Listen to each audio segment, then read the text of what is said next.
जय माता दी दोस्तों, कैसे हैं आप सभी? होली के 8 दिन बाद माँ शीतला की पूजा की जाती है, जिसे हम शीतला अष्टमी या बसोड़े के नाम से जानते हैं। कुछ जगहों पे होली के बाद पड़ने वाले पहले सोमवार या शुक्रवार को भी ये पूजा की जाती है। माता शीतला को आरोग्य और स्वास्थ्य की देवी कहा जाता है।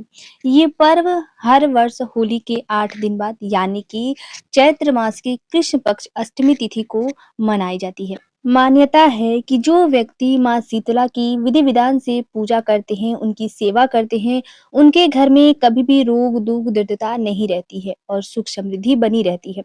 माँ शीतला 4 भुजाओं वाली माता है। अपने हाथों में नीम कलश झाड़ू सूप धारण करती हैं। माँ शीतला गधे की सवारी करती हैं और ये सभी स्वच्छता का प्रतीक है। तो आइए हम जानते हैं माता शीतला की पूजा 2026 में कब है, यानी कि शीतला अष्टमी कब है। माँ शीतला को इस दिन पे क्या-क्या हमें भोग लगानी है, इस दिन पे किन-किन बातों का हमें ध्यान रखना है और कौन-कौन सी ऐसी गलतियां हैं जो भूल कर भी हमें नहीं करनी है।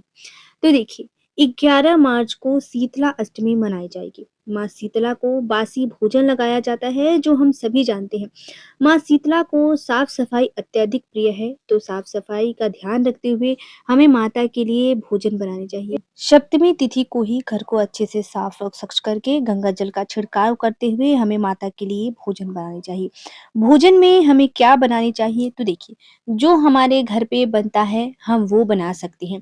या तो हम माता को जो सबसे प्रिय भोग लगता है, वो भी बना सकते हैं, जिसमें दही बड़े, छाछ, मीठे गुलगुले, पुए, कांजी वड़ा या फिर हम चना बड़ा, मोठ, ये सभी चीज़ें जो है वो बाजरा ये भिगोकर रख कर भी माता को भोग लगा सकते हैं। अगर इतना भी ना हो पाए, तो हमें रोटी, कोई भी एक सब्जी, साथ में दही, ये सभी चीज़ें हम माता को भोग में लगा सकते हैं। भोजन शुद्ध और सात्विक होना चाहिए, इस बात का हमें ध्यान रखना है। और जैसा कि माता को बासी भोजन लगता है, तो सत्ते की रात को ही हमें भोजन बनाकर रख लेनी है। साथ ही में अष्टमी तिथि को सुबह में हमें माता को भोग लगानी होती है, यानी कि ब्रह्म मुहूर्त में। माँ शीतला की पूजा के लिए जो शुभ मुहूर्त होता है, वो ब्रह्म मुहूर्त होता है, या इसके बाद हम जो है वो सूर्य उदय से पहले होते-होते माता की हम पूजा कर लेते हैं, माता को भोग जो है वो चढ़ा देते हैं, तो ज़्यादा अच्छा होता है। वैसे कुछ जगहों पर मंदिर अगर कुछ लोग जाते हैं, तो वो दोपहर तक जा सकते हैं, यानी कि 11 से साढ़े 11 बजे के बीच तक वो मंदिर जा सकते हैं। लेकिन अगर हम घर में पूजा करते हैं, तो ब्रह्म मुहूर्त सबसे शुभ मुहूर्त होता है माता की पूजा के लिए। माता की पूजा के लिए कुछ खास नियम होते हैं, जैसे कि माता की पूजा में ठंडी चीज़ों का भोग लगता है, ठंडे जल से माता को दीपक हम जलाते हैं, या बाहर कहीं जाते हैं, तो आटे का दीपक हम ले जा सकते हैं। इसके साथ ही पानी से हमें माता की आरती करनी होती है। माँ शीतला की पूजा में दीपक, धूप इन सभी चीज़ों का इस्तेमाल नहीं किया जाता है, ठीक है? तो ये कार्य हैं जो हमें ध्यान रखनी है। इसके साथ ही माँ शीतला को नीम बहुत ही प्रिय है, तो इस दिन पे हमें अपने घर में नीम की बंदरवार ज़रूर लगानी चाहिए। माँ शीतला को नीम हमें समर्पित इस दिन पे ज़रूर करनी चाहिए। साथ ही में अगर कहीं आस-पास नीम का पेड़, पौधा कुछ भी मिल जाता है, तो माँ शीतला के नाम से 1 लोटा जल हमें नीम के पौधे के या पेड़ के ऊपर भी ज़रूर चढ़ाने चाहिए। तो इससे हमारे घर में पूरे साल निरोगी काया रहती है, हमारे घर में रोग-दुःख, दरिद्रता जो है वो आस-पास नहीं भटकती। माँ शीतला की विशेष कृपा हमें प्राप्त होती है। इस दिन पे घर में झाड़ू नहीं लगानी चाहिए, या जब तक हम पूजा पाठ ना कर लें, तब तक हमें घर में झाड़ू नहीं लगानी चाहिए। माँ शीतला अष्टमी के दिन घर की साफ-सफाई की मनाही होती है। इसके साथ ही इस दिन पे हमें ठंडे जल से स्नान करना चाहिए, गर्म जल का यूज़ हमें इस दिन पे नहीं करनी चाहिए। साथ ही में माँ शीतला की पूजा में हमें नए वस्त्र पहनकर या ज़्यादा चटक-मटक कलर पहनकर माता की पूजा नहीं करनी चाहिए। माता की पूजा हमें हल्के रंग के वस्त्र पहनकर, यानी कि और बासी कपड़े पहनकर हमें माता की पूजा करनी चाहिए।